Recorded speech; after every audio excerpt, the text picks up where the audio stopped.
Hello friends, बरायबाय Bodo Info official YouTube channel आसा खालामो नोंथांमोना बयबो मोजां दङ। दा लोगोफोर जों फैबाय official website SLPRB आव आसाम पुलिसनि बिग आपडेट दङ। बेनो जाबाय लिंकआ एक्टिभ जाथारसिगोन गोदानै फैनाय भेकेन्सि बेनो जाबाय नोंथांमोननि कनस्टेबल हेड कनस्टेबल एसआई दङ बेनिफ्राय इन्सपेक्टरबो दङ। गोबां चान्स मोनदों जेरावनोखि 10 पास जानाय लोगो लोगो एप्लाइ खालामनो हागोन।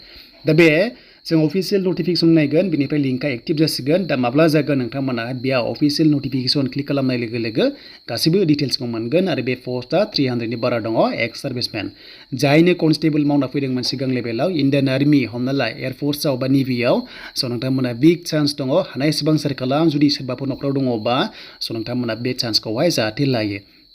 दा बेनो जाबाय पस्टआ आर्मी नेभि एयारफोर्स बे मोनथाम कम्पानिनिफ्राय जायफ्रा मावबोदों नोंथांमोनाहाय बेयाव चान्सखौ मोनगोन जेराव फिजिकेल टेस्टबो गैया लिरनाय बाट माखासे इन्टारभिउ दङ आरो स्केल फीआ जोबोर मोजां।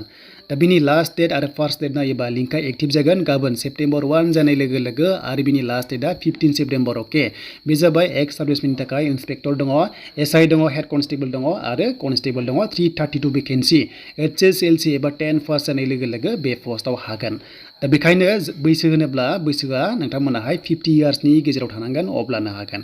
दा हमना ला रिटायार जायो हमना ला जास्ट एग्जाम्पल 35 इयार्स अब्ला जुदि दंफैयोब्ला न'आवहाय स' नोंथांमोना 50 इयार्सनि गेजेराव दङबा नोंथांमोना मोनगोन आरो बेनिफ्राय बांसिन चान्सआ बेनो बे जाबाय अनलि 10 पास एसआई लेभेलावबो 10 पासआवनो नोंथांमोना एप्लाइ खालामनो हागोन। नाथाय माखासे रेंक वाइसआव लागोन हमना ला जायफ्रानोखि नोंथांमोना हाबिलदार पस्टआव मावदोंमोन आर्मी एबा नेभियाव अब्ला नोंथांमोनाहाय कनस्टेबल हेड कनस्टेबलाव मोनगोन। नाथाय नर्मेल पस्टआ एबिआवल' मोनो बेखौथ' मिथिखायो नोंथांमोना जुदि नेक्स्ट रिलि एबिअबि फैयोब्ला खालि 10 पासआ एबिआवल' मोननाय जायो नाथाय बेयाव गोबां चान्सखौ मोनदों।